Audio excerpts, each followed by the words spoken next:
Sir नमस्कार, बहुत स्वागत है आपका शो में। बहुत धन्यवाद याद करने के लिए। आपके दर्शकों को भी नमस्कार। वक्फ बोर्ड पर अचानक से ब्रेक लगा है सर। मतलब मैं तो समझ ही नहीं पाई कि ये हुआ क्या? एक्चुअली मैं आपसे समझना चाहती हूँ क्योंकि ये 9 नंबर पे लिस्टेड था। इस पर चर्चा होनी थी और अचानक से ये ऐसे लगता है कि इसे ठंडे बस्ते में डाल दिया गया है।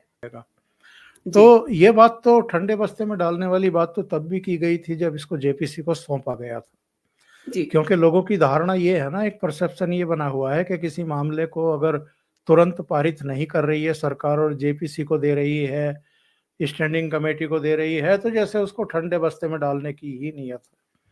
लेकिन जब से इसको जेपीसी में दिया गया है तब से जगदम्बिका पाल के नेतृत्व में इतनी बैठकें इसकी हो चुकी हैं, इतने अलग अलग जो सेक्टर के लोग हैं, जो पार्टियां हैं, जो समुदाय हैं, अलग अलग स्टेट हैं, वक्फ बोर्ड हैं, उन सब की सुनवाई की जा चुकी है।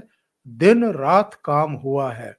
जगदम्बिका पाल तो अभी भी कह रहे थे कि 500 पेज की रिपोर्ट तैयार है, सिर्फ आज की सुनवाई और करनी है हमें, और इसके बाद उसको इंक्लूड करके हम पार्लियामेंट को इसे 29-30 नवंबर को सौंप देंगे। हम तैयार हैं सौंपने के लिए।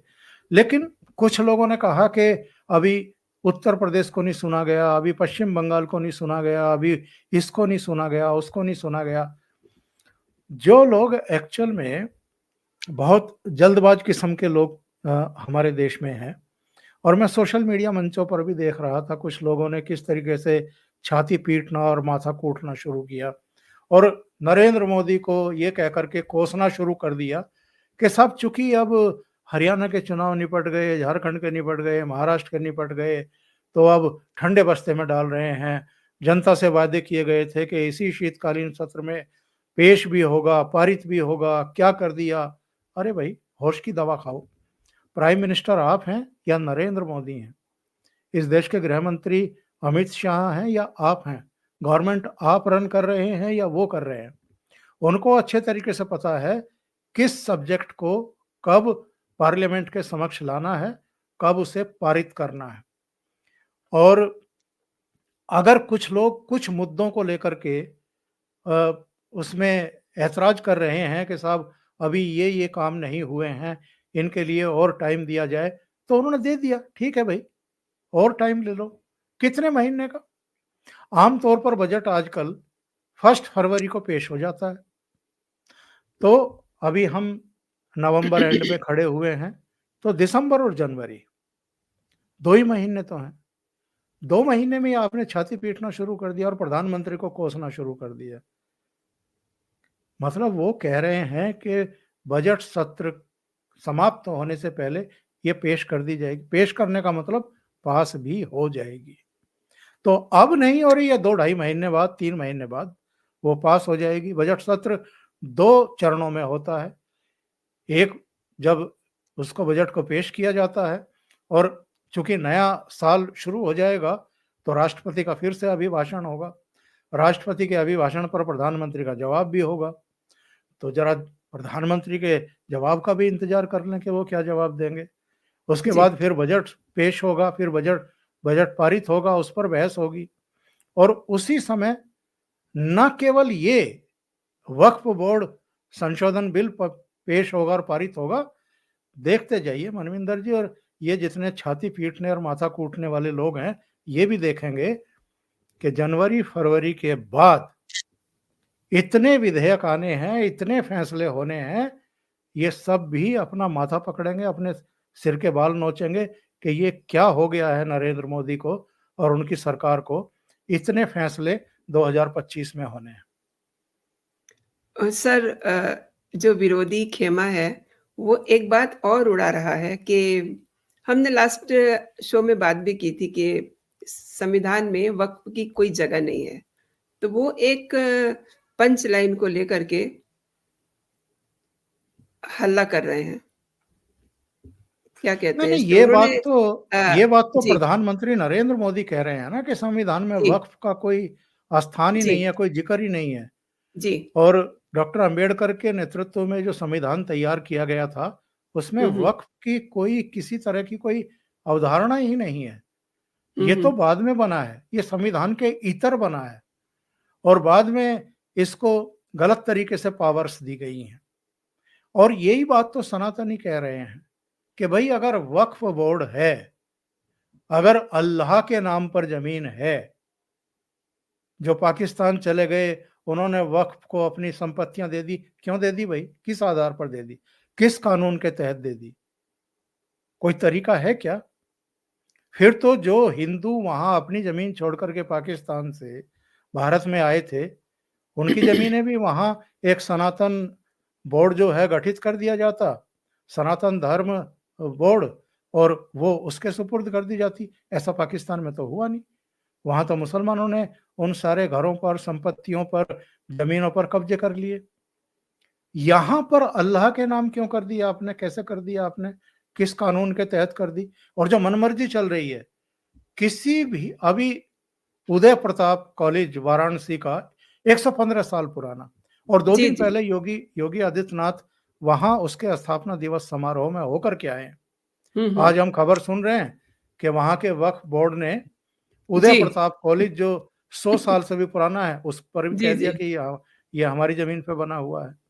तो अब तो यही कसर रह रही है कि प्रधानमंत्री आवास को भी कह दो, जहां पार्लियामेंट बिल्कुल। बनी है इसको भी कह दो, राष्ट्रपति भवन को भी कह दो, जहां सुप्रीम कोर्ट बना हुआ है उसको भी कह दो, और पूरे हिंदुस्तान को ही कह दो कि सारा वक्फ का है। अब तुम सब बोरिया बिस्तर उठाओ और निकल लो यहां से। तो इसी बदतमीजी को रोकने के लिए ये वक्फ संशोधन बिल लाया जा रहा है। इसमें उन सारी जमीनों की पैमाइश होगी। और योगी आदित्यनाथ ने तो कह भी दिया है ना कि 72 साल पहले जी। अगर कोई जमीन वक्फ के नाम पर मिलेगी दस्तावेजों में, तो हम मान लेंगे कि यह वक्फ की है। 72 साल पहले मतलब आजादी के समय, जब संविधान लागू हुआ तब की बात है। और अगर किसी कोई दस्तावेज आपके पास नहीं है, तो वो जमीन फिर सरकार में मिला दी जाएगी। और इसीलिए तो सारे हल्ले हो रहे हैं, ये और हो ही क्या रहा है। जी, जी। आपने सही कहा कि संभल में जो मस्जिद है उसका सर्वे करने के लिए टीम जाती है, तो उसके बाद देखिए कितना रायता फैल गया है। और अब अजमेर शरीफ पर भी जो है नोटिस जारी हो गए हैं सर। वहाँ भी एक दिन सर्वे होगा। तो ये सब चीज़ें जोड़ कर के लोग अपने-अपने जो है माइंडसेट में जो है, वो सब सोशल मीडिया पे डाल रहे हैं। आपने सर जी, प्लीज़। 40,000 धर्म स्थल ऐसे हैं जिनको तोड़ा गया या जिनके ऊपर मस्जिदें बनाई गई, दूसरे अ, संस्थान बना दिए गए। 40,000 इस देश में। जी। और सीताराम गोयल की किताबें हैं, उनको पढ़ लेना चाहिए ऐसे लोगों को जो तरह-तरह की बातें करते हैं, और कई खंडों में उनकी पुस्तकें हैं। और जी, जी। सारी सूची है, वो 40,000 कौन-सी जगहें हैं, कहाँ-कहाँ मंदिर तोड़े गए, कहाँ-कहाँ वो सारा बनाया गया। जहाँ चाहे संभल की शाही मस्जिद है, चाहे ज्ञानवापी है, चाहे ये चिश्ती की दरगाह है, अजमेर वाली। अरे भाई, सर्वे कराने में दिक्कत क्या है? परेशानी क्या है? पता लगने दो ना। बिल्कुल। अगर वो जगह अगर पाक साफ है, तो ठीक है। अब वो असदुद्दीन ओवैसी कह रहे हैं कि जी 800 साल से वहां पर जो है चादरें चढ़ाई जा रही हैं। मुगल काल से अकबर ने ये किया था, हमारे प्रधानमंत्री नरेंद्र मोदी भी चादर भिजवा भिजवा रहे हैं। जी। ठीक है, लेकिन जांच पड़ताल कराने में क्या परेशानी है? सर्वे कराने में क्या परेशानी है? इनकी तो नानी तब भी मर रही थी जब बाबरी ध्वंस हुआ, और उसके बाद कोर्ट ने वहां सर्वे के आदेश दिए और सर्वे टीम पहुंची, तो इनकी नानी मर गई सबकी कि भाई अब असलियत निकल जाएगी, और हो गई, असलियत सामने आ गई। इसी तरह ज्ञानवापी में भी सबको पता लग रहा है कि वहां पर महादेव मंदिर था, उसके ऊपर उसकी दीवार अभी भी है मंदिर की, वहां पर ज्ञानवापी बनाई गई। संभल में भी हरिहर मंदिर था, कौन नहीं जानता है, दस्तावेजों में है, मुगलों की ही लिखी किताबों में है कि वहां पर हरिहर मंदिर था, और उस पर ये शाही मस्जिद बनवाई गई थी बाबर के द्वारा। क्योंकि यहाँ पर कल की जो है अवतार लेने वाले थे। तो भाई जी, कब जी। तक आप लोगों की आँखों में धूल झोंकोगे? और अगर पानी, वो कहते हैं ना कि पानी गहराई में ही मरता है जा करके। तो अगर पाक साफ हो तो सर्वे होने दो, पत्थरबाजी मत करो, आगजनी मत करो, दंगे फसाद मत करो। सर आपने मेरे शो के लिए समय निकाला और मेरे दर्शकों को महत्वपूर्ण बिंदुओं पे जानकारी दी। आपका बहुत-बहुत धन्यवाद। Thanks a lot. जय हिंद, जय भारत। जय हिंद।